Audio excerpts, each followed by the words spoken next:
Hey guys, it's Melvin7 here, and today I'm bringing you the confirmed Chelsea ratings. Obviously, as usual, they're not every single one. They're mainly the high rated ones that most people care about though. So anyway, let's get into this. So in goal, we've got Courtois keeping his rating 86. I think that's fair enough, to be honest. He's got some OP stats there. The only one that's under 80 is kicking at 69, and obviously speed, which is always low for a goalkeeper. Then we got Begovic keeping his 82 rating. Maybe he deserved an 83, to be honest, because he was brilliant for Stoke, but nevertheless, two good solid options there for goalkeeping for Chelsea. Then we move on to the defenders, and I've just decided to put them all in one instead of splitting it up because you can see them clearly anyway. But everyone knows about Terry's card and his 34 pace. That was in the top 50 players. Then we've got Cahill, who looks very OP, 73 pace, and he's 83 rated. He'll be used a hell of a lot. Azpilicueta, who deserved at least an 84. If you look at some other fullbacks who are 84, like Alba, etc., I think he's up there with them. And I just find it remarkable that with all the ridiculous upgrades that fullbacks got, he only managed to get a 1 upgrade. And yeah, that's ridiculous. Ivanovic, 80. A lot of people are complaining because last season he was decent for the first half at least. But yeah, I think EA took into account his drastic disimprovement this season. But 80 rated, he was never really going to get used much anyway because he's got slow pace. But he's still got mental defense and physical stats. Baba Rahman, who's probably going to be the most overused fullback in the Premier League because of that 86 pace and solid defense, dribbling and physical. Zuma probably deserves a little bit more pace, to be honest, but next FIFA he'll probably get that, and 77 rated gold. He'll be overused as well. A lot of OP cards there for Chelsea fans.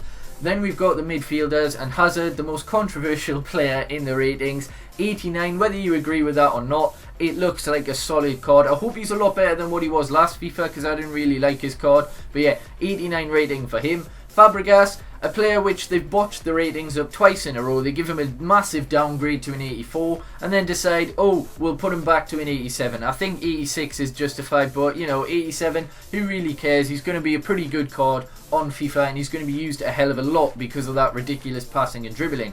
Then we move on to Oscar, keeping his card. I think he's kept there for like 3 years in a row.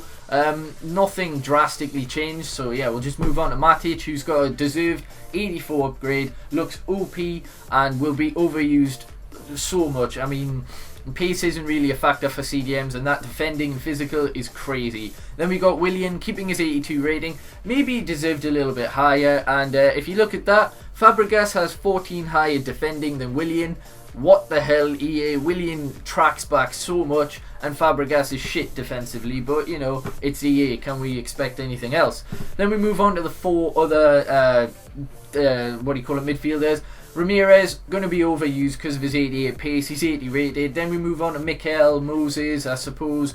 Has Moses been loaned, so it's glitched up. I know these players don't actually play for Chelsea, but they will when their loans return. Same as Payson, but yeah, it's just glitched up because it's an early build of FIFA 16. So Moses and Payson will be at their respective loan clubs. I think Everton and it's not Everton, is it? Oh, whoever they are. But anyway, we move on to the forwards, and we've got Costa there. Everyone knows about his card. He's in the top 50. So we'll move on to Falcao, getting a massive 5 downgrade. I thought he'd get a 4 downgrade. Is it justified? I'd probably say 84 would have been alright, but you know, 83, it's still really, really high, to be honest. But does he justify it?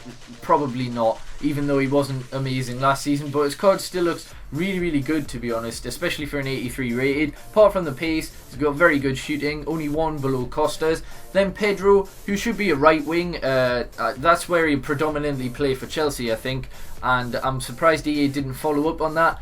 And he looks OP. If he was a right wing, we would have actually had a high rated right wing in the Premier League that's actually good. Because they fucked over Mata's card, he's not very good, and you've only got cheap low rated sweaty ones, I think. Then we've got Remy getting an upgrade, 90 pace, 80 shooting. That card is going to be overused so much. And then we got Bertrand Traore, who's going to be used so many times in silver OP squads. He's got ludicrous shooting for a silver, 75, 85 pace and 78 dribbling. So yeah, overall Chelsea have some very, very good cards, as you would expect. The current Premier League champions. So yeah, I'll probably do Arsenal, and then yeah, the demo's out tomorrow, so I'll bring some foot draft gameplay because that's on the demo. Hopefully you've enjoyed, and yeah, peace.